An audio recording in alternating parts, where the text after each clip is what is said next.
Todo empezó en un pasillo de un Mercadona en pleno centro de Madrid. Mi nombre es Andrés Serrano. Tengo 33 años y aquel martes estaba allí, frente a la sección de verduras, con una cesta metálica llena de esas compras grises y aburridas que confirman que te has convertido en un adulto funcional. Espinacas frescas, una docena de huevos, café de tueste natural y un bote de lavavajillas en oferta. Cuando la pantalla de mi móvil se iluminó con el nombre de mi hermana por tercera vez en apenas 2 minutos, sentí un nudo en el estómago. Estuve a punto de dejar que el teléfono echara humo de tanto sonar. Debería haberlo hecho. Debería haber bloqueado el terminal y seguido eligiendo tomates, pero el instinto de protección, esa maldita costumbre que nos enseñan desde la cuna, me hizo responder. Jimena ni siquiera me dio las buenas noches. Soltó la bomba sin anestesia. Vas a pagar mi alquiler este mes. Son 2.400 euros. Papá dice que tú vas sobrado de pasta, así que no me vengas con milongas, cállate y ayuda de una vez. Al principio solté una carcajada nerviosa. Pensé que era una de sus bromas pesadas, una de esas salidas de tono de niña bien que se cree el centro del universo. Pero la risa se me congeló cuando entró un mensaje de mi padre en el grupo familiar. Si no mandas la transferencia hoy mismo, ni te molestes en aparecer por casa para la cena de Nochebuena. Le diremos a toda la familia que has dejado a tu propia hermana en la calle por puro egoísmo. Un segundo después, mi madre remató la faena con su habitual maestría para el chantaje emocional. ¿Acaso has olvidado quién pagó tu máster en el IE? Es hora de devolver el favor, Andrés. La familia es lo primero, aunque a ti se te esté olvidando. Y Jimena, como si fuera la directora de una orquesta de extorsión, cerró el círculo. Ya le he dicho al casero que le harías el ingreso antes de las 5. No me dejes en ridículo delante de él. Todavía sostenía un aguacate en la mano, comprobando si estaba en su punto, cuando vi la notificación de Facebook. Mi madre, Elena Serrano, experta en lanzar dardos envenenados con apariencia de proverbios, ya había publicado. Hay hijos que olvidan de dónde vienen y a quién se lo deben todo en cuanto empiezan a ganar dinero de verdad. En ese instante, la emergencia familiar cruzó la línea para convertirse en un linchamiento público. Miré a mi alrededor. Había extraños comparando precios de cereales y señoras eligiendo detergente, ajenos a que mi propia sangre intentaba acorralarme para financiar un estilo de vida que ellos habían decidido por mí, sin consultarme y, por supuesto, sin mi permiso. Solté el aguacate de golpe, respiré hondo para no soltar un grito allí mismo y envié una sola respuesta al grupo de WhatsApp. Ahí os quedáis.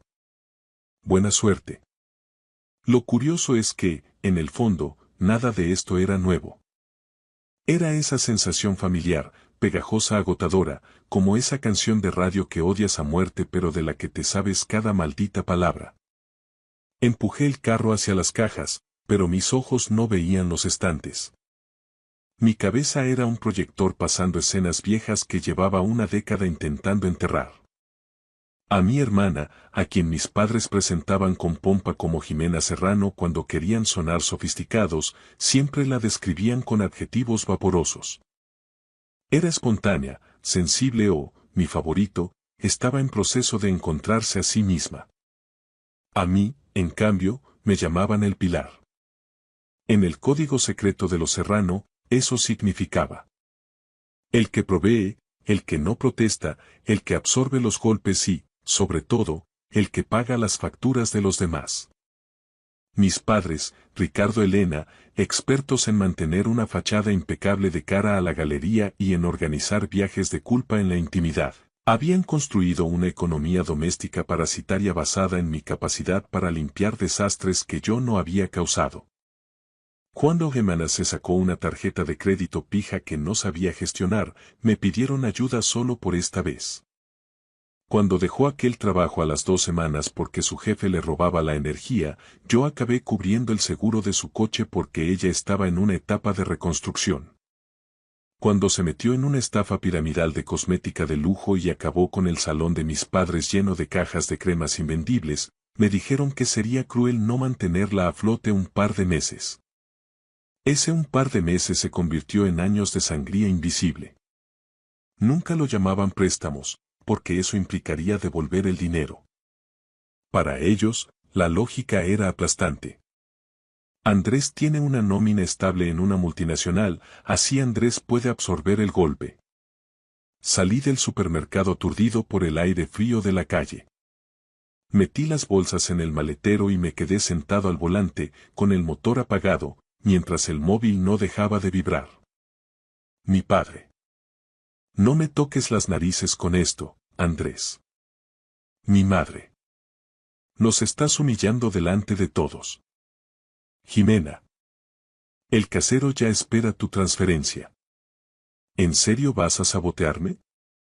Esa palabra, sabotear, hizo que algo gélido se instalara en mi pecho. No fue dolor, fue una revelación. Según su guión, Jimena no era la irresponsable que había firmado un alquiler impagable en un edificio de lujo del barrio de Salamanca, ignorando todas las advertencias. No. En su historia, yo era el villano de la película por negarme a avalar su delirio de grandeza. Llamé a la única persona que siempre había visto esta dinámica sin filtros. Mi mejor amigo, Pablo Domínguez. Nos conocimos en la facultad, cuando yo aún fingía que mi familia era normal, incluso mientras mi madre vaciaba mis ahorros de estudiante con voz temblorosa y cuentos sobre la lealtad familiar. Pablo respondió al segundo tono. ¿Qué ha pasado ahora? Preguntó, sabiendo que el tono de mi silencio nunca era bueno. Se lo conté todo, desde la exigencia de los 2.400 euros hasta el post de Facebook. Hubo un silencio denso al otro lado de la línea. Andrés, hermano, esto no es una petición, dijo Pablo con voz firme. Es una extorsión coordinada con la guinda del turrón de postre. Solté una risa amarga. Pablo continuó. No envíes ni un céntimo. Y escúchame bien.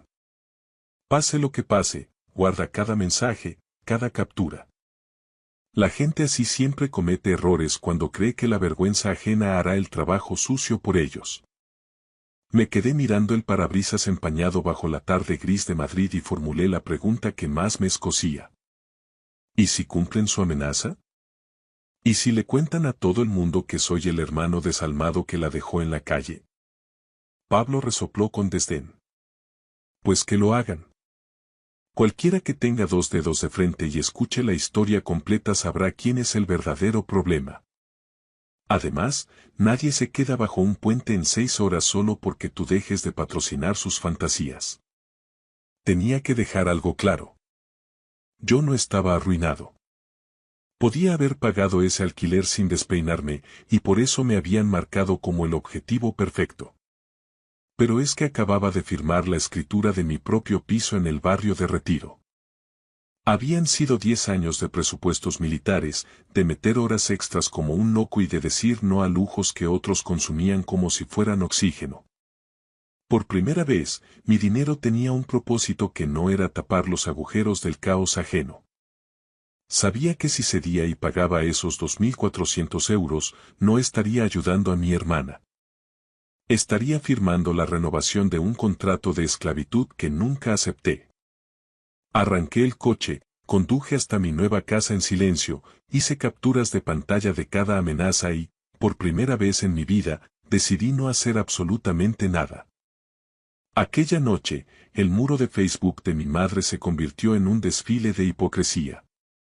Su publicación acumuló decenas de comentarios de pobrecita y fuerza, Elena, escritos por mujeres que confunden las indirectas con un rasgo de personalidad y el victimismo con una virtud. Mi padre, en un despliegue de lealtad ciega a las apariencias, le dio me gusta a cada una de esas pullas. Jimena, por su parte, intentó jugar al despiste. Publicó una foto de unas copas de vino en una azotea de la Gran Vía de la semana anterior, todo muy postureo madrileño, pero la borró en cuanto sus amigas empezaron a preguntarle si le pasaba algo por los comentarios de mi madre. Yo mantuve un silencio sepulcral. En Madrid aprendes pronto que el silencio tiene una forma muy particular de hacer que los manipuladores griten cada vez más fuerte, y la gente que grita por desesperación es la que acaba cometiendo los errores más graves.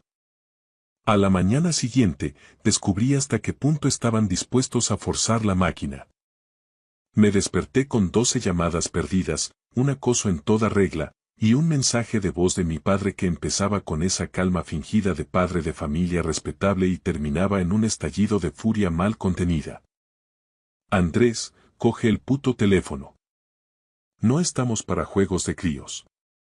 Tu hermana ya tiene bastante estrés con lo suyo. Vas a solucionar esto hoy mismo o tendremos un problema serio. Me hice un café cargado, escuché el mensaje una vez, lo guardé en la carpeta de evidencias y me fui a la oficina. Soy analista senior de riesgos en una firma de seguros marítimos en la zona de Nuevos Ministerios. Mi día a día consiste en desmenuzar números, detectar patrones de fraude, evaluar responsabilidades civiles y prever consecuencias ocultas. Quizá por deformación profesional, finalmente vi a mi familia con la frialdad de un peritaje. No estaban pidiendo generosidad cristiana, estaban intentando hacerme una transferencia forzosa de su responsabilidad civil. Sobre las 11, mi hermana llamó desde un número que no tenía guardado. Respondí solo porque quería testear hasta dónde llegaba su audacia. ¿Pero de qué vas?, espetó ella, sin saludar siquiera. Le dije al administrador de la finca que los fondos vendrían de tu parte. Me ha dado de plazo hasta esta tarde solo por eso. No me jodas ahora, Andrés. Me eché hacia atrás en mi silla ergonómica y mantuve la voz plana, de manual de negociación. ¿Por qué narices le dirías a tu casero que yo iba a pagar tu alquiler sin haberme consultado antes? Resopló con esa arrogancia tan suya, como si yo fuera un empleado difícil que no entiende sus órdenes. Porque era de cajón que lo ibas a hacer. Papá dijo que te harías cargo. Mamá dice que nos lo debes por todo lo que han hecho por ti. Deja de ser tan dramático, haz el visum o la transferencia y acaba con esto. Ahí estaba la confesión. Ese sentimiento de superioridad moral donde mi esfuerzo era propiedad comunal. ¿Has puesto mi nombre en algún documento, Jimena?, pregunté, yendo directo a la yugular. Hubo una pausa de medio segundo. Demasiado larga para alguien inocente. No, soltó. Fue esa clase de mentira que suena como una puerta que no encaja al cerrar por mucho que la empujes. Colgué sin despedirme y le envié un SMS tajante. No vuelvas a usar mi nombre ni mis datos con tu casero. Avisada estás. Menos de una hora después, mi padre envió un mensaje al grupo familiar anunciando que, si se me ocurría aparecer en la cena de Nochebuena sin haber cumplido con mi deber, me tratarían como a un completo extraño. Mi madre añadió que se había sacrificado demasiado como para que yo me convirtiera en uno de esos tiburones de negocios egoístas que piensan que la familia es opcional. Casi lo ignoro, pero entonces mi tía Melissa, que siempre ha tenido un radar especial para las mentiras de mi madre, respondió en el grupo con un simple: ¿se puede saber qué está pasando exactamente? ¿De qué dinero habláis? Mi madre cambió de tema ipso facto con una anécdota sobre el perro, lo que me confirmó mi teoría. A mis padres les encanta la presión pública, pero solo cuando ellos controlan el relato de los hechos. A última hora de la tarde, recibí la llamada que cambió el tablero de juego. Un hombre se presentó como Daniel Ferrandis, el administrador del edificio de lujo donde Jimena se había encaprichado en vivir, en pleno corazón del barrio de Salamanca. Su voz era cortante, madrileña y extremadamente profesional. Señor Serrano, le llamo porque su hermana facilitó su contacto personal y profesional como avalista solidario en un formulario de garantía de pago. Estábamos esperando la transferencia de los atrasos hoy mismo antes del cierre de oficina. Cerré la puerta de mi despacho con cuidado. El pulso se me aceleró, pero de pura lucidez. Mire, señor Ferrandis, yo nunca acepté avalar nada. No he firmado ningún contrato, no he visto las condiciones y, por supuesto, no voy a pagar ese alquiler. El administrador guardó un silencio profesional y luego preguntó con cautela. Para que conste en el expediente, usted afirma que no autorizó que se usara su nombre ni su solvencia en relación con este arrendamiento. En absoluto, sentencié. Si tiene documentos con mi nombre, mi DNI o mi correo adjunto, exijo copias de forma inmediata para emprender acciones. 5 minutos después, el correo electrónico echaba chispas. Jimena no solo había mentido de palabra. Había introducido mi nombre, mi cargo en la empresa y mi correo corporativo. Lo peor.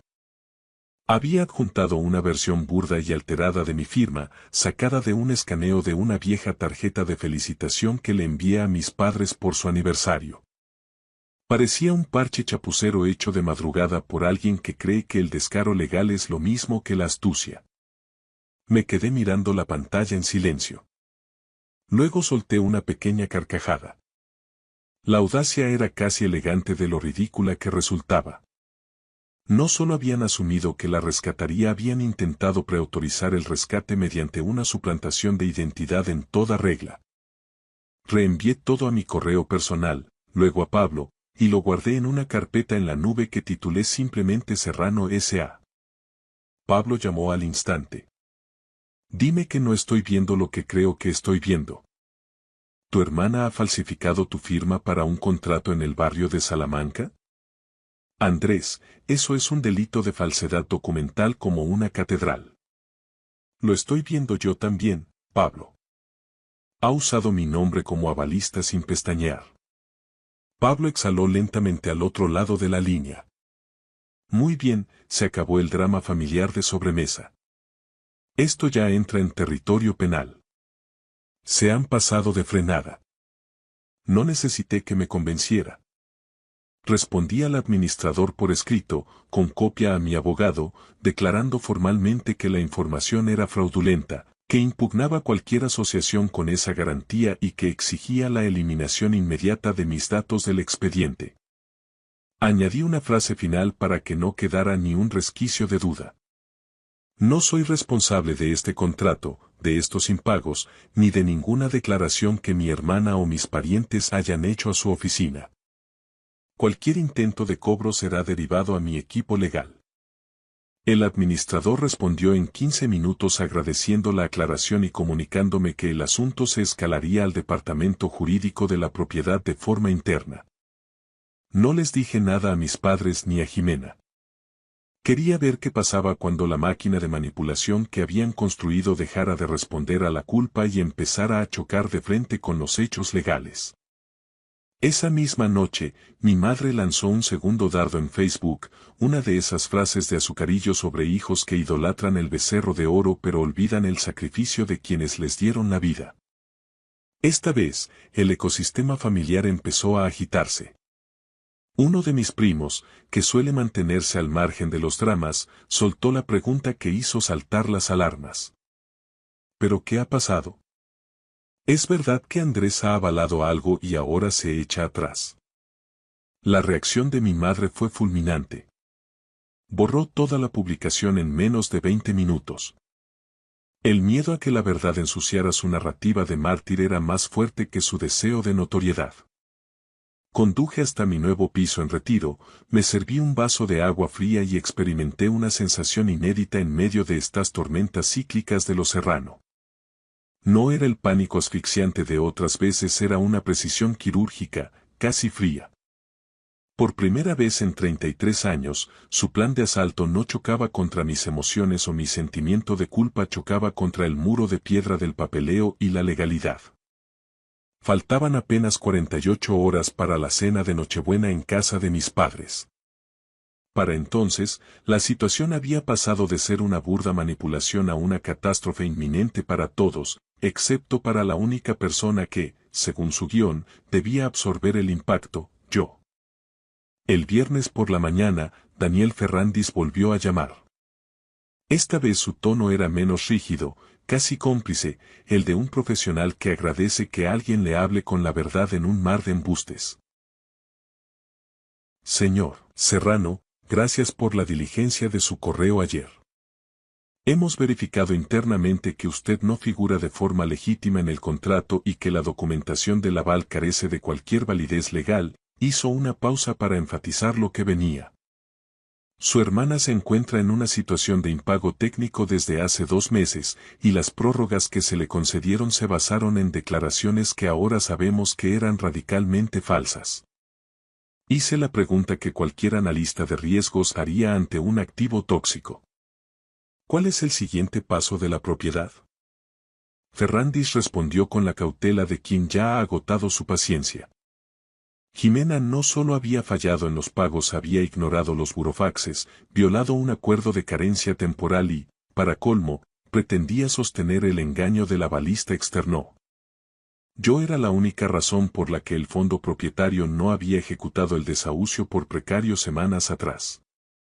Sin esa garantía, el proceso era ya imparable. No necesitó palabras dramáticas, en su tono profesional escuché el cierre definitivo de la puerta. 20 minutos después, mi padre llamó. Esta vez la rabia era tan volcánica que ni siquiera se molestó en fingir una estrategia. ¿Pero qué cojones le has dicho?, bramó antes de que yo pudiera articular palabra. La van a poner de patitas en la calle.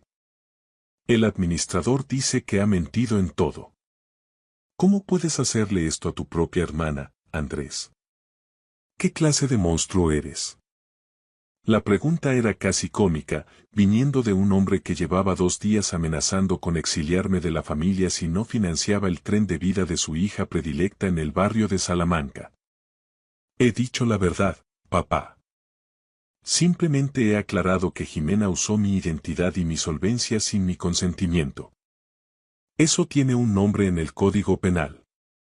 Empezó a soltar improperios. De fondo, como una banda sonora ensayada, oía los sollozos dramáticos de mi madre y a Jimena gritando que todo era culpa mía porque podría haber hecho lo correcto y salvarla. Me dieron ganas de reír. Al parecer, en el universo paralelo de los Serrano, cometer un fraude era lo correcto si se hacía entre parientes. Al ver que la ira no me doblaba, mi padre cambió de táctica. Bajó la voz a ese tono de herida profunda que tantas veces me había hecho claudicar en el pasado. Andrés, escúchame bien. Las familias de bien sobreviven apoyándose. Estás convirtiendo un roce privado en un problema legal que nos va a salpicar a todos. No, papá. Te equivocas de cabo a rabo. Jimena lo convirtió en un asunto legal el minuto exacto en el que falsificó mi firma. Yo solo estoy gestionando las consecuencias. Me colgó violentamente. Para el mediodía, mi teléfono era un vertedero de notificaciones. Mi madre me escribió que había destrozado el espíritu de la Navidad para siempre. Jimena me mandó un audio diciendo que si sus cosas terminaban en la acera por mi culpa, no me lo perdonaría ni en 1000 vidas. Pero el mensaje de mi padre fue el que más me reveló. Nos has avergonzado ante esa gente. No tenemos dónde meternos. Esa frase era la clave de todo. No era has herido a tu hermana o cómo arreglamos este desastre.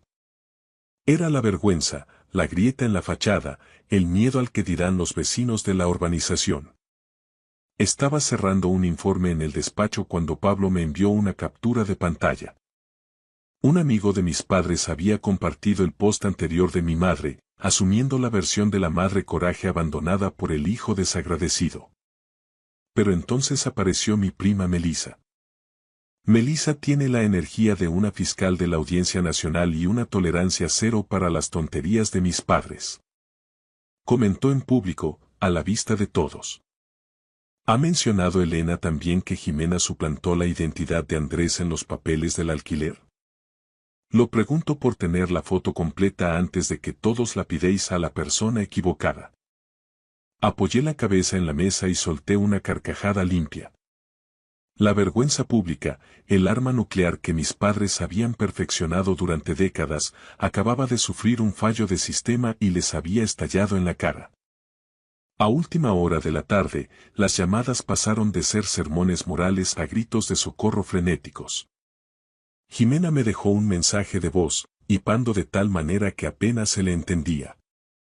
Pero incluso entre lágrimas, tuvo la desfachatez de decir: si hubiera soltado la pasta como un hermano normal, nada de esto estaría pasando. Ni una sola vez dijo: siento haber usado tu nombre. Ni un atisbo de arrepentimiento por el delito. Nada. Cerca de las 4, Daniel Ferrandis llamó por última vez. Debido a la gravedad de la falsedad documental y al montante de la deuda, la propiedad se negaba a conceder ni un minuto más. Se le había comunicado a Jimena que debía desalojar la vivienda de forma inmediata para evitar que se añadiera una denuncia formal por estafa al expediente. Sus pertenencias, me dijo Ferrandis con una delicadeza casi irónica, estaban siendo retiradas porque ella se negaba a colaborar y se dedicaba a gritar por el balcón que su hermano, esa víbora corporativa, le había arruinado la existencia. Le di las gracias y colgué. Pocos minutos después, mi padre envió el mensaje definitivo, ese que envía a alguien cuando se da cuenta de que la intimidación ha fallado, pero el orgullo le impide pedir perdón. Coge el teléfono ahora mismo. ¿Qué cojones le has dicho a esa gente? Están sacando sus cosas a la calle ahora mismo. Esto es una humillación que no te voy a perdonar. Pude imaginar la escena con una nitidez cinematográfica. Los cojines de diseño, su aro de luz de influence de medio pelo, las cajas de marcas caras que compraba para fingir un estatus que no tenía. Todo apilado en una acera de una de las calles más exclusivas de Madrid. Mi madre llorando sobre un pañuelo de seda y mi padre intentando, desesperadamente, recuperar el control de una situación donde su autoridad ya no valía nada frente a la cruda realidad de un contrato incumplido. No respondí de inmediato a las provocaciones del grupo de WhatsApp. En su lugar, hice la única llamada que me quedaba como refugio. Mi tía Melisa, la oveja negra oficial de los Serrano porque siempre ha tenido la mala costumbre de pensar por sí misma antes de elegir bando. Le conté la versión sin filtros, la de los hechos, y le envié por correo toda la documentación del administrador. 10 minutos después, me devolvió la llamada con una voz que sonaba a sentencia. Andrés, hijo, no permitas que reescriban esta historia a su conveniencia. Se han buscado este rincón ellos solitos. Ten la cabeza fría. Aquellas palabras me supieron a gloria, como un escudo antes de la batalla. Esa misma noche, a pesar de las amenazas de exilio, conduje mi coche hacia la zona de la sierra, donde mis padres tienen el chalet, para la cena familiar. Estaba harto de que me trataran como a un rehén emocional en mi propia casa. Llegué con una bandeja de dulces de una de las mejores pastelerías de Madrid, la cara lavada, una calma que me sorprendía a mí mismo y una carpeta de cuero negra en el maletín.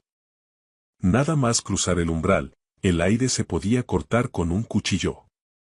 Mi madre tenía los ojos como dos tomates de tanto llorar, mi padre parecía haber envejecido un lustro de pura bilis acumulada. Y Jimena, a la que por lo visto habían acogido de urgencia tras el espectáculo del desahucio, estaba ovillada en el sofá con una manta de mohair, fingiendo la fragilidad de una viuda de guerra en un conflicto que ella misma había bombardeado. Nadie me dio las buenas noches. Mi padre, con esa autoridad marcial que usa cuando se siente acorralado, señaló el comedor con la barbilla. Tenemos que hablar, Andrés. Ahora mismo. Me parece perfecto, respondí dejando el abrigo en el perchero. Yo también tengo un par de cosas que decir.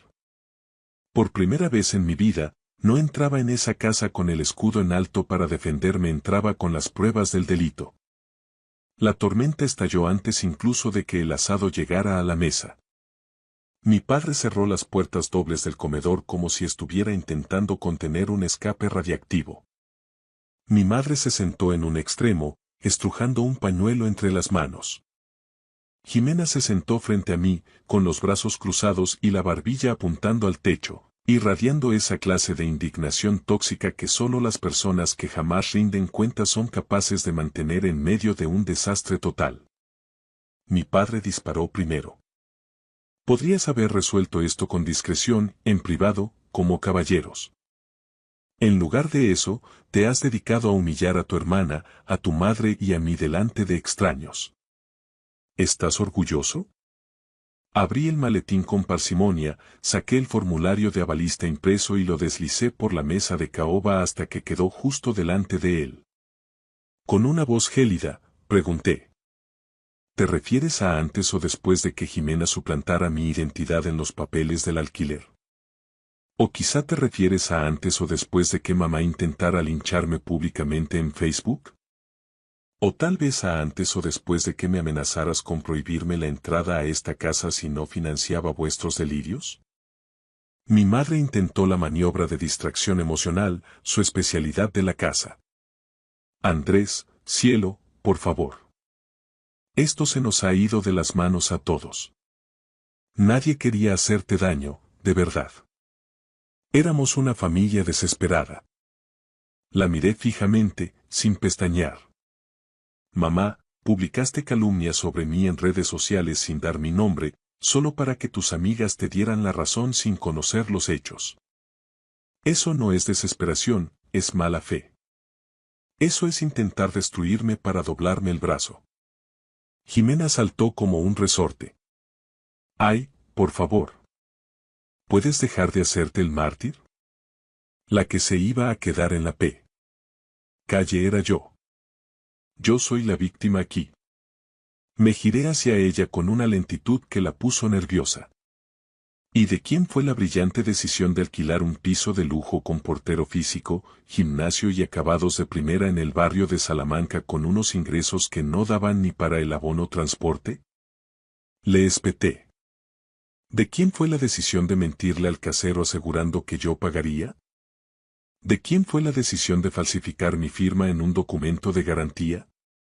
Abrió la boca para protestar, pero no la dejé respirar. Estaba desesperada. Gritó ella, y por un segundo, solo uno, su voz sonó real. No tienes ni puta idea de lo que se siente al tener miedo cada fin de mes. Aquello casi me ablanda, pero entonces soltó la frase que lo arruinó todo. Y además, me lo debes.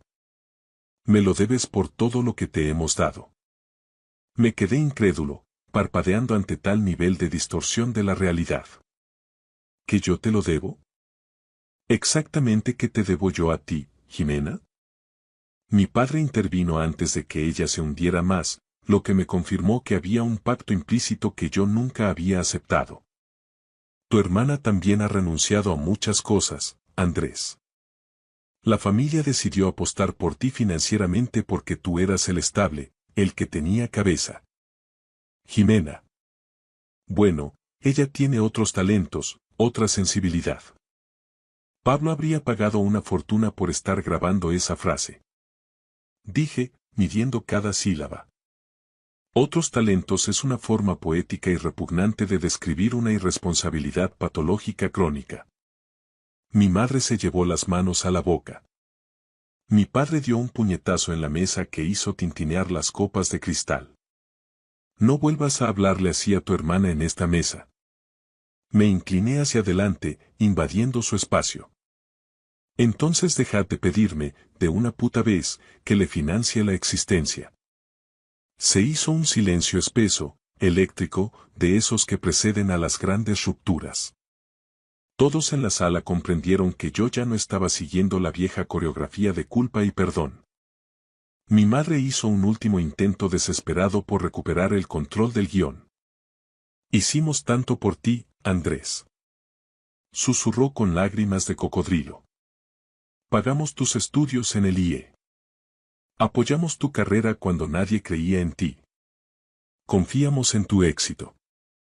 Sabía que esa bala vendría desde que estaba en el pasillo del Mercadona.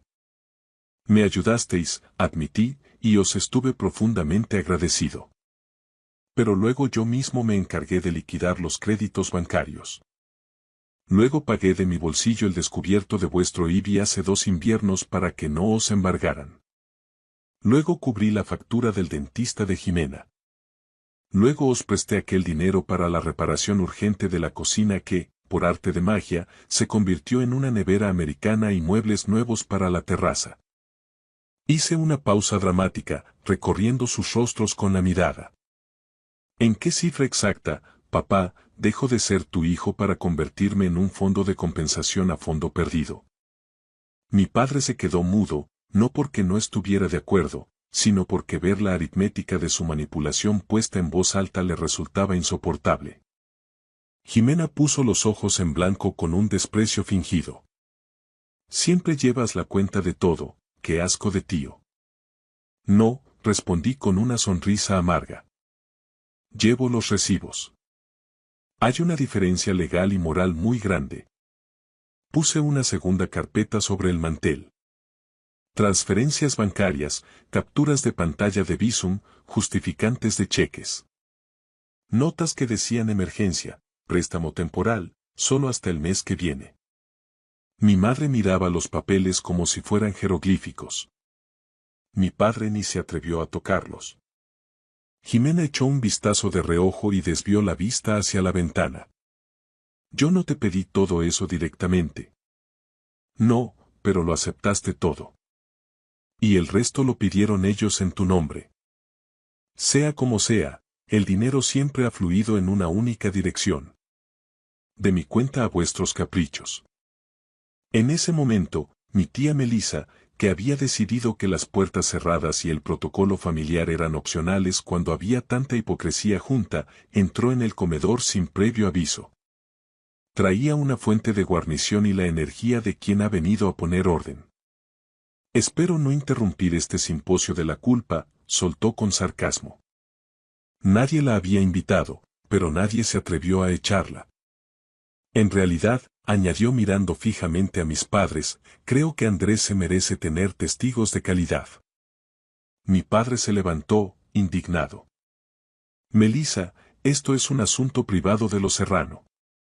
Se convirtió en un asunto de la comunidad madrileña cuando Elena empezó a soltar veneno por Facebook y tú, Ricardo, empezaste a llamar a medio árbol genealógico buscando palmeros que te dieran la razón, replicó ella cruzándose de brazos. Mi madre rompió a llorar de nuevo, esta vez con hipos. Jimena también empezó a sollozar, pero de esa forma airada y teatral en la que cada lágrima suena como una amenaza de suicidio. Y entonces, cegada por la rabia, soltó la verdad definitiva. Vale, joder. Sí, usé el nombre de Andrés porque todo el mundo daba por hecho que él pagaría de todas formas. Así es como funciona esta familia siempre y punto. Nadie se movió durante 3 segundos que parecieron eternos. Ni yo, ni mis padres, ni siquiera Melissa. Ahí estaba, al desnudo. Toda la estructura podrida de los Serrano resumida en una frase. Así es como funciona siempre. Miré a mi padre. ¿Has oído eso, papá? Él se frotó la sien, derrotado, y no dijo nada. Miré a mi madre. ¿Y tú, mamá? ¿También vas a decir que fue un malentendido?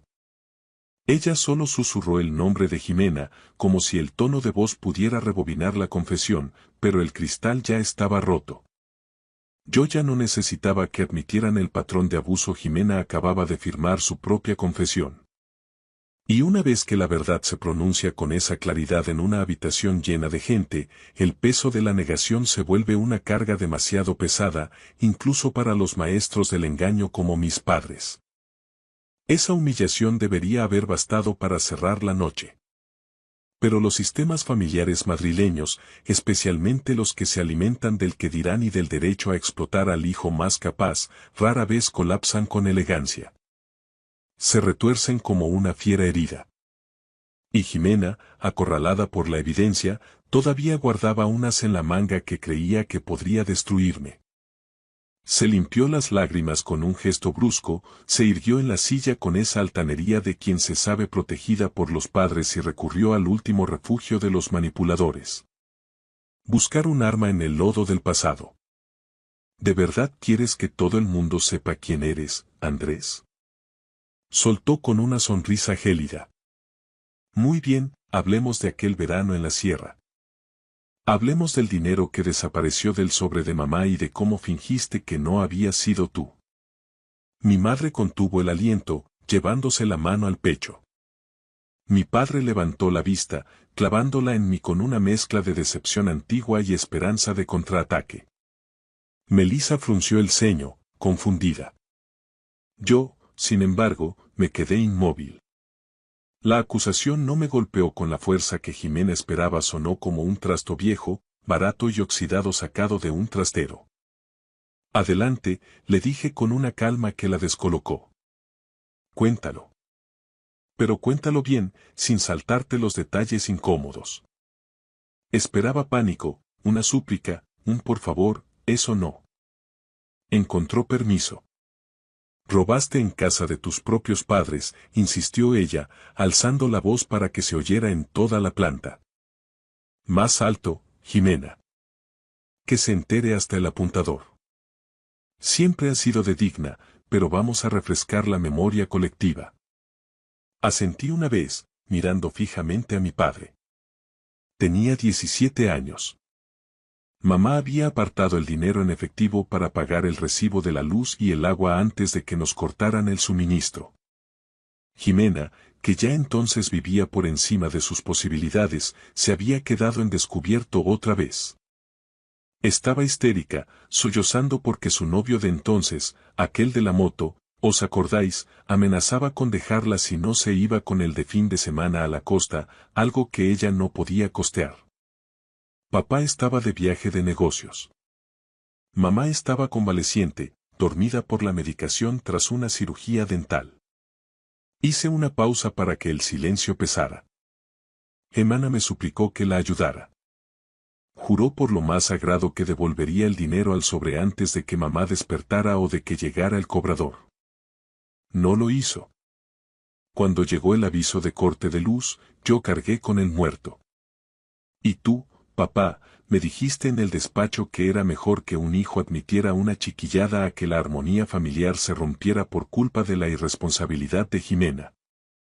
Me pediste que mintiera para proteger su imagen. Nadie se movió. Mi madre parecía estar a punto de desmayarse. Mi padre se quedó hipnotizado por el dibujo del mantel de hilo, como si estuviera viendo pasar un fantasma por la habitación. Jimena abrió y cerró la boca, buscando una réplica que no llegaba. No fue exactamente así. Balbuceó con una voz que ya no engañaba a nadie. Melissa intervino antes de que yo pudiera abrir la boca. Pues suena a calco de lo que ha pasado esta semana en el barrio de Salamanca. El mismo perro con distinto collar. Mi padre intentó desesperadamente recuperar el mando de la mesa. Eso fue hace 1000 años, Andrés. No vamos a ponernos ahora a juzgar errores de juventud. Agua pasada no mueve molino. Me reí, y fue una risa seca, desprovista de cualquier afecto. ¿Errores de juventud? No, papá. Aquello fue el entrenamiento para el patrón de abuso que habéis repetido sistemáticamente hasta que he cumplido los 30. Sentí como años de silencio autoimpuesto se transformaban en una marea de palabras incontenibles. Papá, ¿te acuerdas de cuando renuncié a mi semestre de Erasmus en Londres porque Jimena necesitaba apoyo emocional tras dejar su curso de nutrición al mes de empezar? Mamá, ¿te acuerdas de cuando me rogaste que retrasara mi mudanza al piso de retiro porque Jimena no soportaba ser la única hija soltera viviendo con vosotros y eso le causaba ansiedad? ¿Alguno de los dos recuerda haberme llamado dramático o pesetero cuando os dije que me sentía más como una caja de ahorros que como un hijo? Mi madre rompió a llorar con más fuerza. Mi padre balbuceó que solo intentaban mantener a la familia unida en los momentos difíciles. No, sentencié. Estabais intentando mantener a Jimena cómoda a costa de mi espalda. Punto. La habitación se quedó en un silencio tan absoluto que el pitido del temporizador del horno en la cocina sonó como un disparo. Entonces, mi madre susurró la primera frase honesta que le había oído en décadas sobre este tema. Nos apoyamos en ti porque sabíamos que tú sobrevivirías a lo que fuera. Que eras el fuerte. Ahí estaba la clave. No era por justicia, ni por amor equilibrado, era porque yo era el material de construcción que ellos confiaban en que aguantaría el peso del edificio sin resquebrajarse. Algunas familias coronan a un hijo de oro, otras, como la mía, construyen un ídolo de barro y sacrifican al otro para sostener la estructura. Jimena parecía agitada, pero no arrepentida. La gente adora pensar que una confrontación honesta produce una epifanía instantánea en la vida real, solo produce mejores excusas. Yo nunca pedí ser la favorita, murmuró ella, mirando su copa de vino. No, respondí, simplemente te limitaste a cobrar los cheques y a falsificar las firmas. Mi padre se levantó y empezó a caminar por el comedor, inquieto. ¿Qué es lo que buscas, Andrés? ¿Una disculpa? Está bien. Sentimos que esto se haya vuelto tan desagradable y que hayamos llegado a estos extremos. Casi admiré la redacción del no perdón. Se disculpaba por la inconveniencia del momento, no por la conducta de años. No quiero una disculpa de compromiso para poder cenar tranquilos, dije con firmeza. Quiero condiciones legales y personales. La palabra condiciones los dejó helados. Mi padre se giró, incrédulo. ¿Condiciones? ¿En tu propia casa? Sí. Dado que esta familia ha operado como una institución financiera con una gestión delictiva durante años, vamos a dejar las cosas claras. No voy a pagar ni un céntimo del alquiler de Jimena. No voy a avalar, garantizar ni cubrir ninguna deuda contraída sin mi consentimiento expreso por escrito. No voy a responder a chantajes en grupos de WhatsApp diseñados para lincharme. Y, sobre todo, no voy a tolerar que se use mi nombre ni mi cargo profesional en ningún documento, público o privado. Si vuelve a ocurrir, lo trataré con la misma frialdad legal con la que he tratado al administrador de Salamanca. Jimena se burló con una risa quebradiza. ¿De verdad serías capaz de denunciar a tu propia sangre, Andrés? ¿Llegarías a eso? Si vuelves a suplantar mi identidad, no tendré que hacerlo yo, respondí. Simplemente dejaré de protegeros de las consecuencias de vuestros actos. Y créeme, el mundo real es mucho menos paciente que yo. Aquello golpeó más fuerte que cualquier insulto. La protección, que no el amor, ni el deber, había sido la moneda real que yo había suministrado durante años. Protección contra las malas decisiones, los recargos bancarios, la vergüenza social ante los vecinos y la pura y dura realidad. Mi madre susurró, con un hilo de voz. ¿Y qué va a hacer de ella? ¿A dónde se supone que va a ir Jimena ahora? Melissa respondió por mí, sin soltar los cubiertos. A un sitio que se pueda permitir con su propio esfuerzo, Elena. Como hace todo hijo de vecino en este país. Entonces, me suavicé un poco. A diferencia de ellos, mi intención no era aniquilar a nadie, sino demoler un sistema tóxico. La ayudaré, pero de formas que no impliquen dinero en efectivo ni avales, dije. Pagaré 3 sesiones con un asesor financiero serio para que aprenda a gestionar lo que gane. La ayudaré a rehacer su currículum y le dedicaré un sábado entero a buscar un piso acorde a su realidad. Pero se acabó. Todo empezó en un pasillo de un Mercadona en pleno centro de Madrid. Mi nombre es Andrés Serrano. Tengo 33 años y aquel martes estaba allí, frente a la sección de verduras, con una cesta metálica llena de esas compras grises y aburridas que confirman que te has convertido en un adulto funcional. Espinacas frescas, una docena de huevos, café de tueste natural y un bote de lavavajillas en oferta. Cuando la pantalla de mi móvil se iluminó con el nombre de mi hermana por tercera vez en apenas 2 minutos, sentí un nudo en el estómago. Estuve a punto de dejar que el teléfono echara humo de tanto sonar. Debería haberlo hecho. Debería haber bloqueado el terminal y seguido eligiendo tomates, pero el instinto de protección, esa maldita costumbre que nos enseñan desde la cuna, me hizo responder. Jimena ni siquiera me dio las buenas noches. Soltó la bomba sin anestesia. ¿Vas a pagar mi alquiler este mes? Son 2.400 euros. Papá dice que tú vas sobrado de pasta, así que no me vengas con milongas, cállate y ayuda de una vez. Al principio solté una carcajada nerviosa. Pensé que era una de sus bromas pesadas, una de esas salidas de tono de niña bien que se cree el centro del universo. Pero la risa se me congeló cuando entró un mensaje de mi padre en el grupo familiar. Si no mandas la transferencia hoy mismo, ni te molestes en aparecer por casa para la cena de Nochebuena. Le diremos a toda la familia que has dejado a tu propia hermana en la calle por puro egoísmo. Un segundo después, mi madre remató la faena con su habitual maestría para el chantaje emocional. ¿Acaso has olvidado quién pagó tu máster en el IE? Es hora de devolver el favor, Andrés. La familia es lo primero, aunque a ti se te esté olvidando. Y Jimena, como si fuera la directora de una orquesta de extorsión, cerró el círculo. Ya le he dicho al casero que le harías el ingreso antes de las 5. No me dejes en ridículo delante de él. Todavía sostenía un aguacate en la mano, comprobando si estaba en su punto, cuando vi la notificación de Facebook. Mi madre, Elena Serrano, experta en lanzar dardos envenenados con apariencia de proverbios, ya había publicado.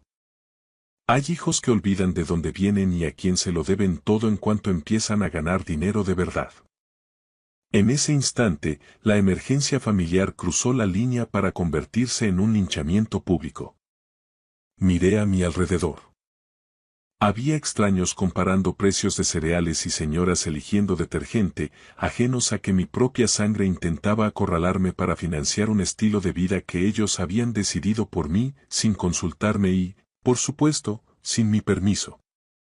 Solté el aguacate de golpe, respiré hondo para no soltar un grito allí mismo y envié una sola respuesta al grupo de WhatsApp. Ahí os quedáis. Buena suerte. Lo curioso es que, en el fondo, nada de esto era nuevo. Era esa sensación familiar, pegajosa, agotadora, como esa canción de radio que odias a muerte pero de la que te sabes cada maldita palabra. Empujé el carro hacia las cajas, pero mis ojos no veían los estantes. Mi cabeza era un proyector pasando escenas viejas que llevaba una década intentando enterrar. A mi hermana, a quien mis padres presentaban con pompa como Jimena Serrano cuando querían sonar sofisticados, siempre la describían con adjetivos vaporosos. Era espontánea, sensible o, mi favorito, estaba en proceso de encontrarse a sí misma. A mí, en cambio, me llamaban el Pilar. En el código secreto de los Serrano, eso significaba el que provee, el que no protesta, el que absorbe los golpes y, sobre todo, el que paga las facturas de los demás. Mis padres, Ricardo y Elena, expertos en mantener una fachada impecable de cara a la galería y en organizar viajes de culpa en la intimidad, habían construido una economía doméstica parasitaria basada en mi capacidad para limpiar desastres que yo no había causado. Cuando Jimena se sacó una tarjeta de crédito pija que no sabía gestionar, me pidieron ayuda solo por esta vez. Cuando dejó aquel trabajo a las 2 semanas porque su jefe le robaba la energía, yo acabé cubriendo el seguro de su coche porque ella estaba en una etapa de reconstrucción. Cuando se metió en una estafa piramidal de cosmética de lujo y acabó con el salón de mis padres lleno de cajas de cremas invendibles, me dijeron que sería cruel no mantenerla a flote un par de meses. Ese un par de meses se convirtió en años de sangría invisible. Nunca lo llamaban préstamos, porque eso implicaría devolver el dinero. Para ellos, la lógica era aplastante. Andrés tiene una nómina estable en una multinacional, así Andrés puede absorber el golpe. Salí del supermercado aturdido por el aire frío de la calle.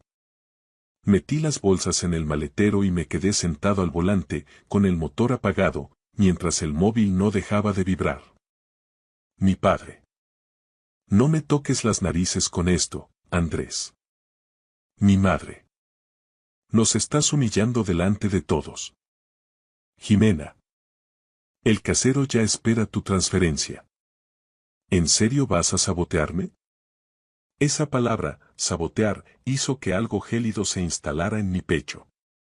No fue dolor, fue una revelación. Según su guión, Jimena no era la irresponsable que había firmado un alquiler impagable en un edificio de lujo del barrio de Salamanca, ignorando todas las advertencias. No. En su historia, yo era el villano de la película por negarme a avalar su delirio de grandeza. Llamé a la única persona que siempre había visto esta dinámica sin filtros. Mi mejor amigo, Pablo Domínguez. Nos conocimos en la facultad, cuando yo aún fingía que mi familia era normal, incluso mientras mi madre vaciaba mis ahorros de estudiante con voz temblorosa y cuentos sobre la lealtad familiar. Pablo respondió al segundo tono. ¿Qué ha pasado ahora?, preguntó, sabiendo que el tono de mi silencio nunca era bueno. Se lo conté todo, desde la exigencia de los 2.400 euros hasta el post de Facebook. Hubo un silencio denso al otro lado de la línea. Andrés, hermano, esto no es una petición, dijo Pablo con voz firme. Es una extorsión coordinada con la guinda del turrón de postre. Solté una risa amarga. Pablo continuó. No envíes ni un céntimo.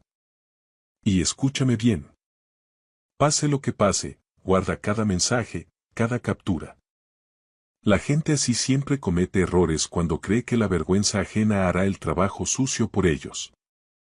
Me quedé mirando el parabrisas empañado bajo la tarde gris de Madrid y formulé la pregunta que más me escocía. ¿Y si cumplen su amenaza? ¿Y si le cuentan a todo el mundo que soy el hermano desalmado que la dejó en la calle? Pablo resopló con desdén. Pues que lo hagan. Cualquiera que tenga dos dedos de frente y escuche la historia completa sabrá quién es el verdadero problema. Además, nadie se queda bajo un puente en 6 horas solo porque tú dejes de patrocinar sus fantasías. Tenía que dejar algo claro. Yo no estaba arruinado. Podía haber pagado ese alquiler sin despeinarme, y por eso me habían marcado como el objetivo perfecto. Pero es que acababa de firmar la escritura de mi propio piso en el barrio de Retiro. Habían sido 10 años de presupuestos militares, de meter horas extras como un loco y de decir no a lujos que otros consumían como si fueran oxígeno. Por primera vez, mi dinero tenía un propósito que no era tapar los agujeros del caos ajeno. Sabía que si cedía y pagaba esos 2.400 euros, no estaría ayudando a mi hermana. Estaría firmando la renovación de un contrato de esclavitud que nunca acepté. Arranqué el coche, conduje hasta mi nueva casa en silencio, hice capturas de pantalla de cada amenaza y, por primera vez en mi vida, decidí no hacer absolutamente nada. Aquella noche, el muro de Facebook de mi madre se convirtió en un desfile de hipocresía. Su publicación acumuló decenas de comentarios de pobrecita y fuerza, Elena, escritos por mujeres que confunden las indirectas con un rasgo de personalidad y el victimismo con una virtud. Mi padre, en un despliegue de lealtad ciega a las apariencias, le dio me gusta a cada una de esas pullas. Jimena, por su parte, intentó jugar al despiste. Publicó una foto de unas copas de vino en una azotea de la Gran Vía de la semana anterior, todo muy postureo madrileño, pero la borró en cuanto sus amigas empezaron a preguntarle si le pasaba algo por los comentarios de mi madre. Yo mantuve un silencio sepulcral. En Madrid aprendes pronto que el silencio tiene una forma muy particular de hacer que los manipuladores griten cada vez más fuerte, y la gente que grita por desesperación es la que acaba cometiendo los errores más graves. A la mañana siguiente, descubrí hasta qué punto estaban dispuestos a forzar la máquina. Me desperté con 12 llamadas perdidas, un acoso en toda regla. Fue mi propio hijo quien me tendió una trampa y me envió a prisión por un delito que jamás cometí. Dañó a su propia sangre. Creyeron que este viejo estaba acabado, sin poder y en el olvido, pero nunca imaginaron lo que estaba a punto de suceder. Con solo una llamada, todo cambiaría. Antes de contarles cómo empezó todo, quiero saber quién escucha esta historia de traición y venganza. Las paredes de la celda estaban húmedas, oliendo a hormigón viejo, sudor seco y esperanza podrida. Sin embargo, para mí, Mateo de la Vega, esas paredes se habían convertido en un calendario. Con la punta de mi uña, áspera y astillada, tracé otra pequeña línea vertical cerca de la pata de mi catre de hierro. 729. Mañana sería el día 730. Mañana saldría del centro penitenciario de Madrid Pi, en Aranjuez. Inhalé profundamente, llenando mis pulmones con el aire estancado de la meseta que sabía a óxido y arrepentimiento. El calor veraniego convertía la celda en un horno, incluso de noche. Me senté con las piernas cruzadas en el fino colchón que había sido mi cama durante 2 años. Antes de esto, dormía en una cama king size en mi palacete de La Moraleja. Antes de esto, yo era Mateo de la Vega, fundador de Sistemas de la Vega, valorada en 65 millones de euros. Ahora, solo era el interno a 47239. Los recuerdos llegaron como una inundación. La Audiencia Nacional, la mirada gélida del juez. Y allí, en el estrado de los testigos, mi propio hijo, Adrián de la Vega, con un traje de Armani perfectamente planchado y una tristeza manufacturada en su rostro. Amaba a mi padre, señoría, su voz había temblado. Pero no puedo justificar sus actos. Empujó a Elena por las escaleras. Estaba embarazada. Mató a mi hijo nonato.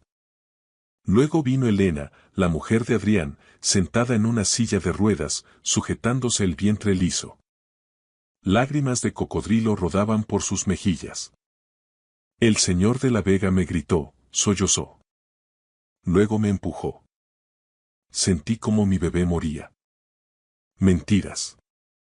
Cada palabra era una mentira. Había ido a la oficina de Adrián aquel día para confrontarlo por una malversación de fondos. 1,5 millones de euros desaparecidos de las cuentas de la empresa. Pero nunca toqué a Elena.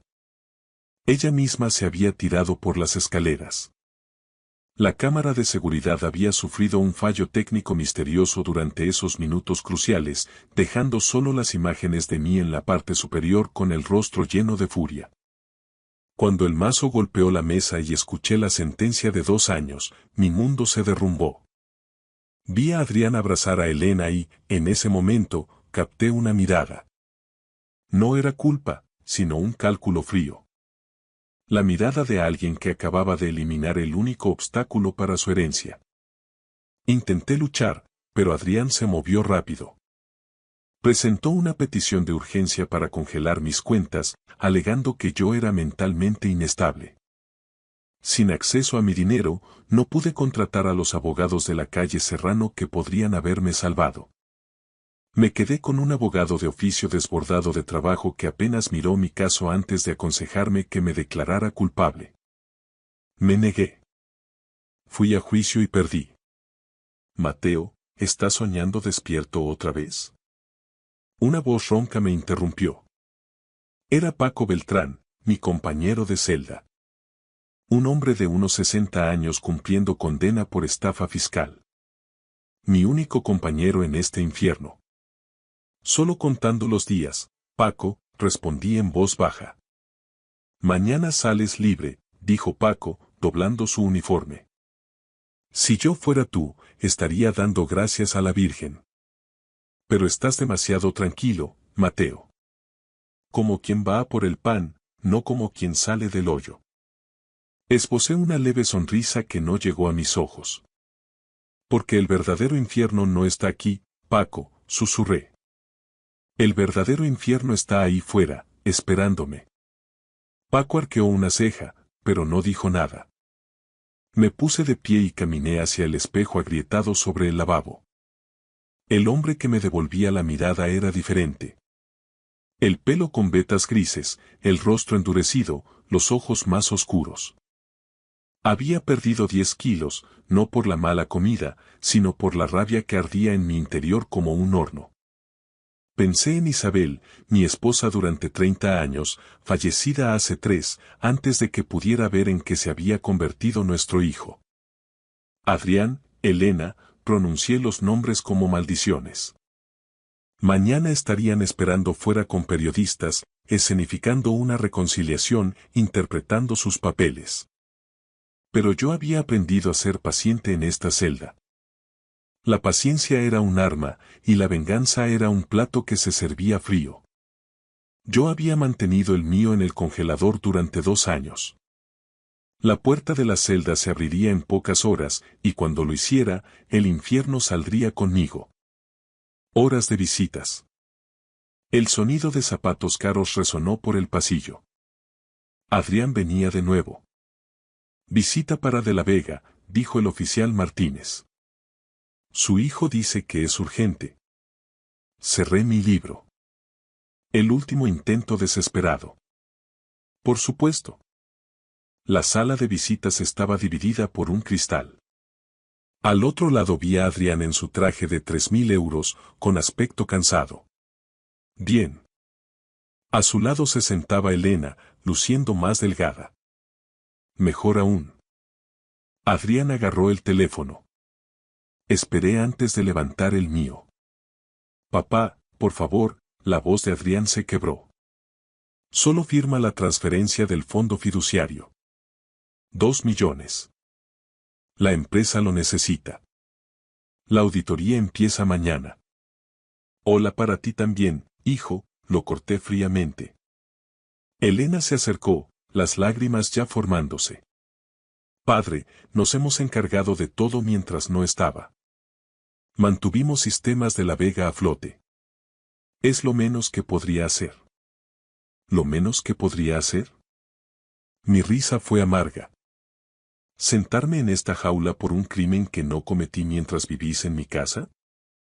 Mi casa, corrigió Adrián bruscamente. Ahora soy el consejero delegado. Esos activos son tanto míos como suyos. Nada es tuyo, Adrián. No hasta que yo esté muerto. Un movimiento detrás de Adrián captó mi atención. Una figura en la puerta. Claudia de la Vega, mi hija de 27 años, con un traje negro de corte impecable y el pelo rígidamente recogido. Su rostro se mantenía neutral mientras daba un paso al frente. Claudia, díselo tú, Adrián miró hacia atrás. Dile a papá lo difícil que ha sido esto. Claudia se encontró con mis ojos a través del cristal. Esos ojos. Los ojos de Isabel, que una vez habían sido cálidos. Ahora eran planos, vacíos. Padre, la voz de Claudia era controlada, clínica. Deberías firmar. Es lo mejor. La empresa está sufriendo sin acceso al fondo. Deberías cooperar. Sentí que algo se rompía en mi interior. Incluso Claudia, mi hija, estaba del lado de Adrián. ¿Incluso tú, Claudia? Susurré. Claudia desvió la mirada, sin decir nada. Papá, escucha, Adrián se inclinó desesperadamente. El banco requiere verificación biométrica. Huella dactilar y reconocimiento facial. Por eso te necesitamos mañana en la sucursal. Solo una firma. 2 millones.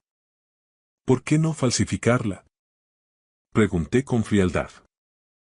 Adrián se puso rojo. Porque es un delito federal y el banco tiene sistemas de seguridad. Oh, ahora te preocupan los delitos, sonreí sin humor.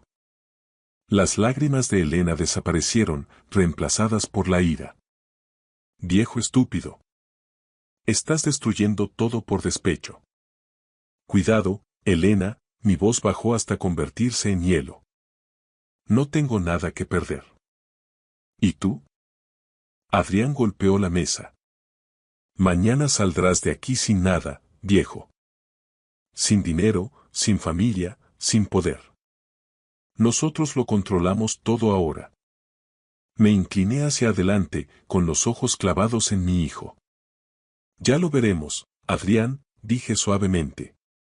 Mañana te enseñaré lo que significa realmente no tener nada. Me levanté y colgué el teléfono. A través del cristal, la boca de Adrián se movía, gritando. Elena señalaba, pero yo le di la espalda. Mientras caminaba hacia el oficial Martínez, oí la voz tranquila de Claudia a través del cristal. Adiós, padre. No nos vemos mañana. Adiós. Al darme la vuelta para marcharme, Claudia permanecía perfectamente quieta, con el rostro convertido en una máscara de fría indiferencia. Ni una sola grieta en su actuación. La luz del sol de la mañana se filtraba por las puertas de hierro de la cárcel de Aranjuez como oro líquido. Salí parpadeando ante la intensidad del brillo tras 730 días de penumbra fluorescente. El calor de septiembre me golpeó de inmediato.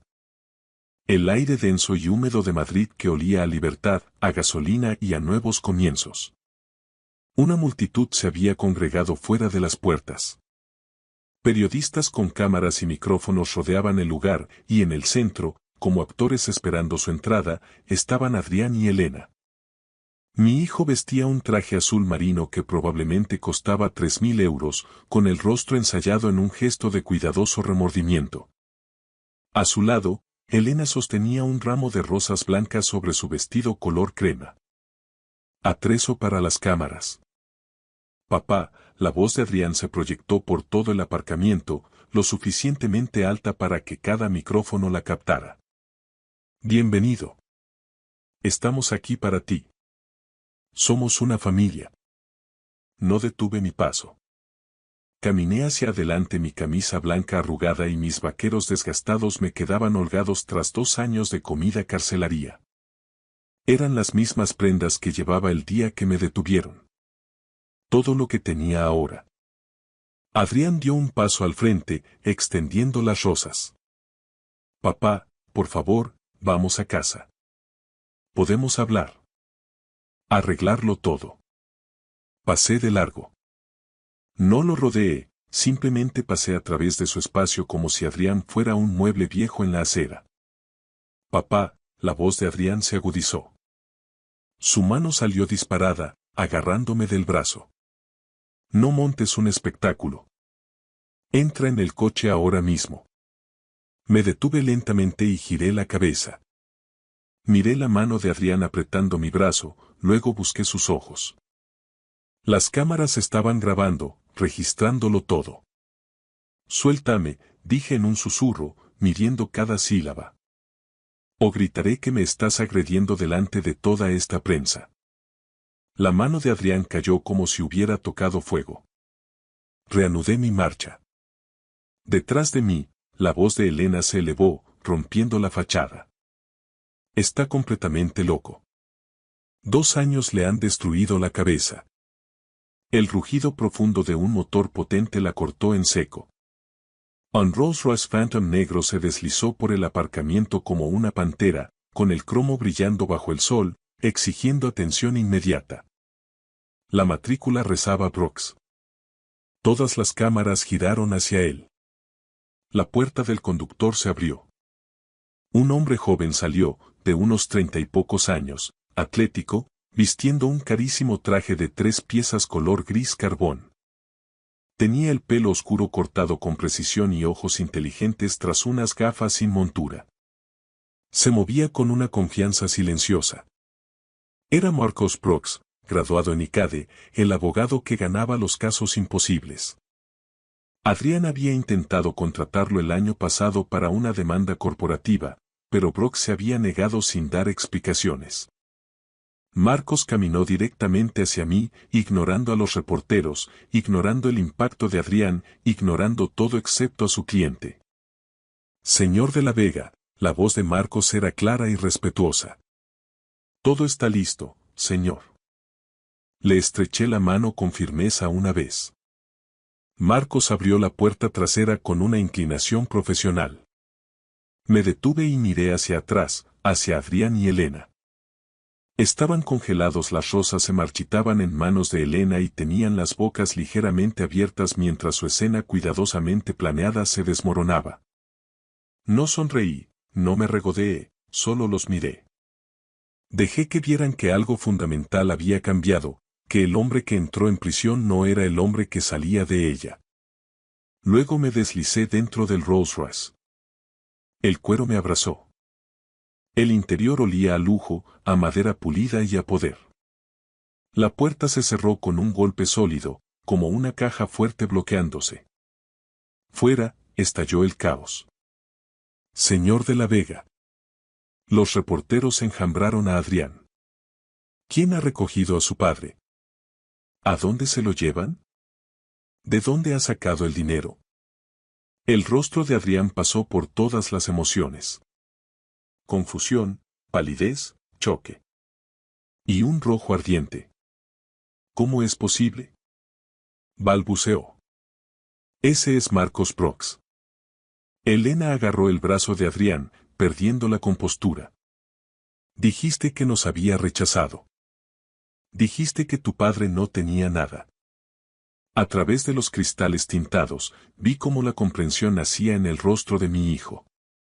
Había calculado mal. Me había subestimado. El juego no había terminado, estaba empezando. Marcos se sentó en el asiento del conductor y pulsó el botón de arranque. El motor ronroneó. ¿A dónde, señor? Marcos me miró por el espejo retrovisor.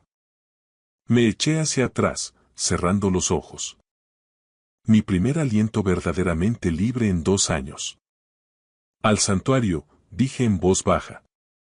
Necesito lavarme su rastro. Y después, comenzaremos la guerra. El ático del Hotel Ritz-Carlton ocupaba toda la planta 42. Los ventanales de suelo a techo ofrecían una vista de Madrid que se extendía hasta el horizonte. Me quedé allí de pie, simplemente respirando aire puro. Luego caminé hacia el baño. Mármol por todas partes, grifería de oro y una ducha con 6 hidromasajes. Abrí el agua, casi hirviendo, me despojé de la ropa de la cárcel y me metí debajo. El chorro me golpeó como un bautismo. Me froté con el jabón del hotel, con aroma a cedro y bergamota, nada que ver con el olor a desinfectante industrial de la prisión. Me restregué hasta que mi piel enrojeció. 2 años en aquel lugar, 2 años de traición. Las lágrimas brotaron calientes como el agua, silenciosas. Me apoyé contra el mármol y las dejé caer. No era por debilidad, sino por la rabia y el duelo por el hombre que una vez confió en su propio hijo. Aquel hombre había muerto. Cuando salí envuelto en un albornoz de felpa, Marcos Prox me esperaba en el salón, pero no estaba solo. Una mujer mayor estaba sentada en los sillones de cuero, con la espalda recta, de más de 60 años, el pelo plateado corto, ojos afilados y un traje de chaqueta gris marengo.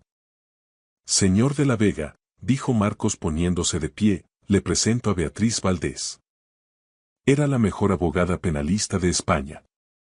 Terminó su propia condena justo antes de que me encarcelaran a mí por corrupción corporativa. Fui el chivo expiatorio, dijo Beatriz con una sonrisa sin calidez. 5 años por negarme a traicionar a mi cliente. Salí hace 6 meses. Marcos fue mi alumno. Él me habló de usted. ¿Y quiere ayudarme?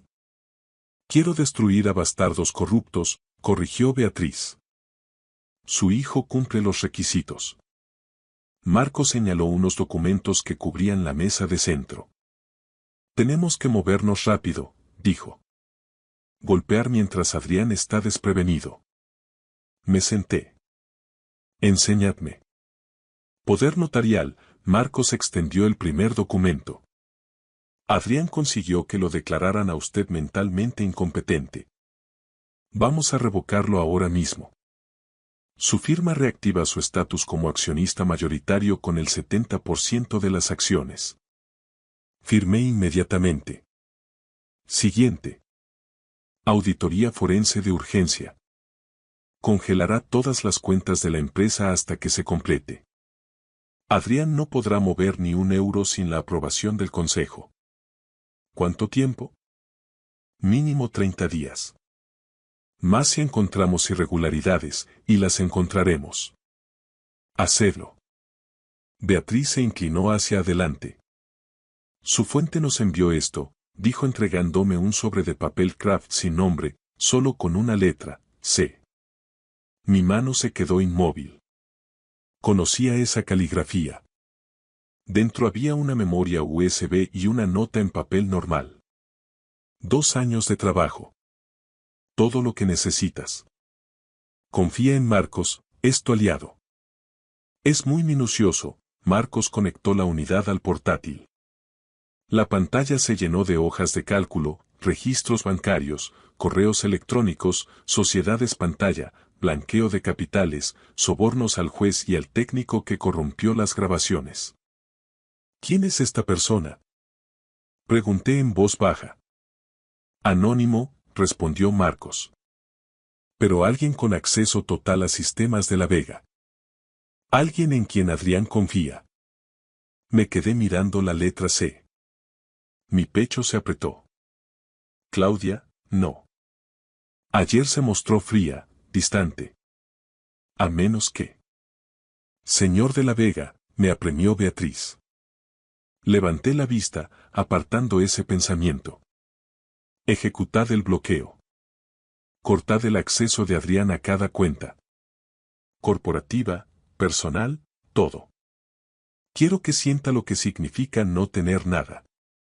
Los dedos de Marcos volaron sobre las teclas.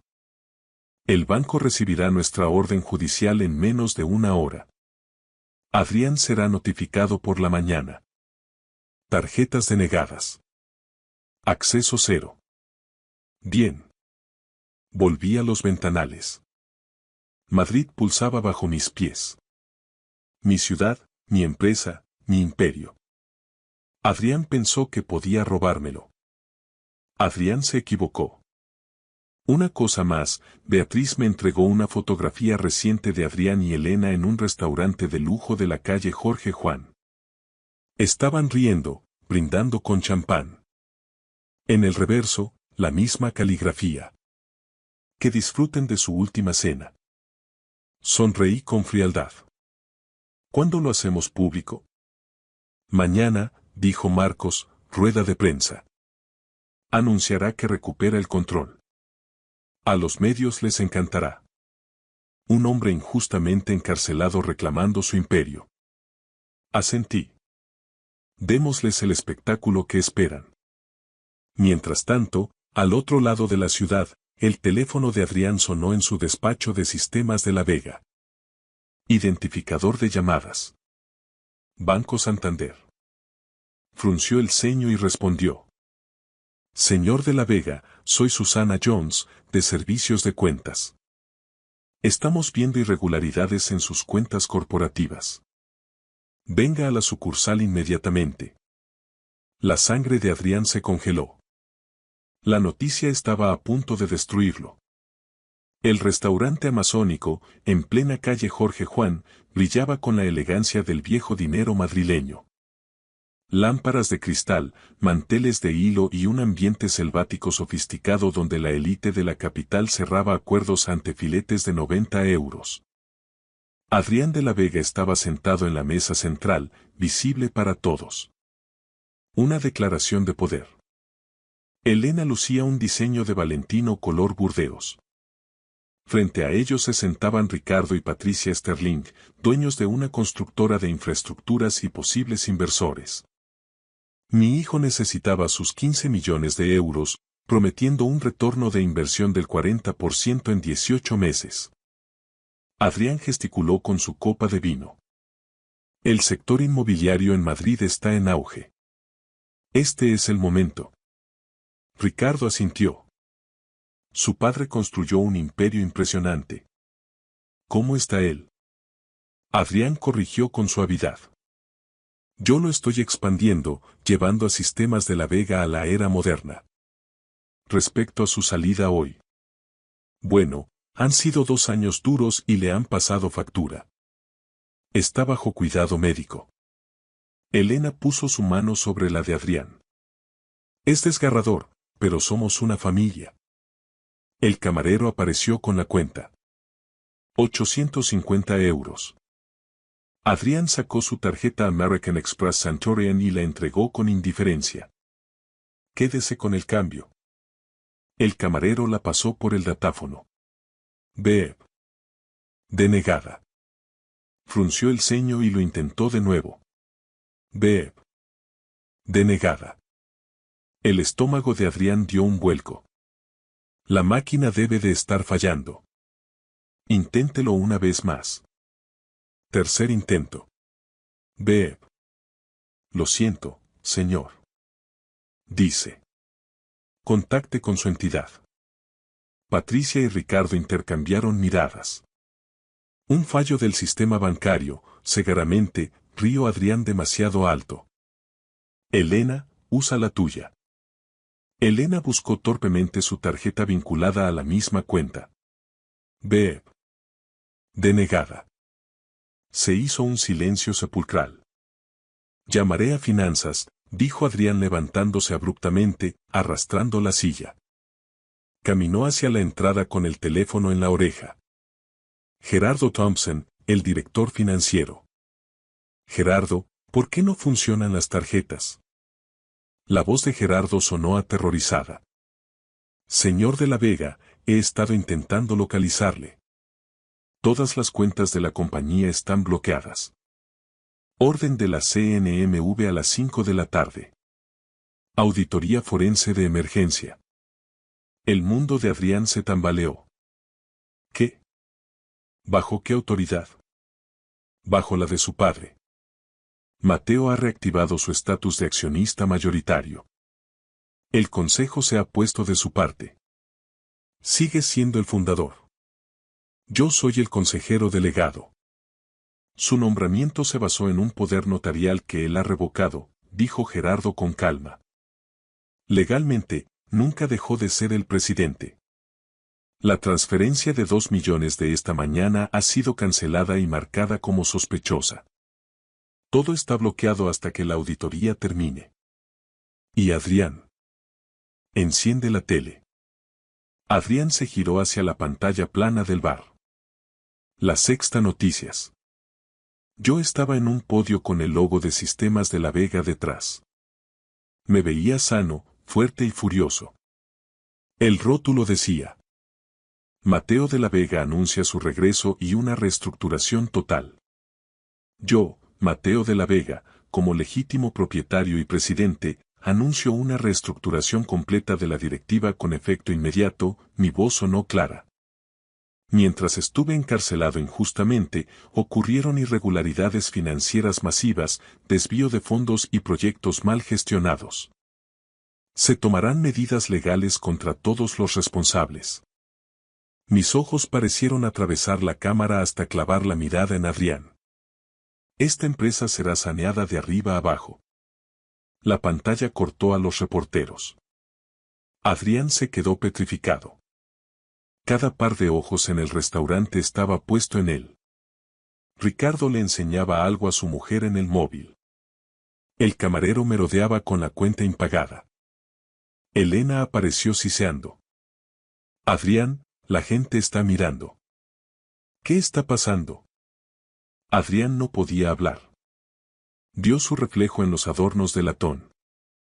El rostro de un hombre que acababa de darse cuenta de que no tenía nada. Su móvil vibró. Un número desconocido. Disfruta de tu última cena. C. No era solo una tarjeta denegada. Era un jaque mate. Han pasado 3 días desde mi salida. Estoy sentado en el sillón de cuero de mi despacho, en la planta más alta de una de las torres del área de 4 Torres Business Area. La vista de Madrid desde aquí siempre me pareció un símbolo de control, pero ahora es algo más. Es mi regreso de entre los muertos. Llaman a la puerta. Entra Claudia. Lleva el mismo traje impecable que en la cárcel, pero su expresión ha cambiado.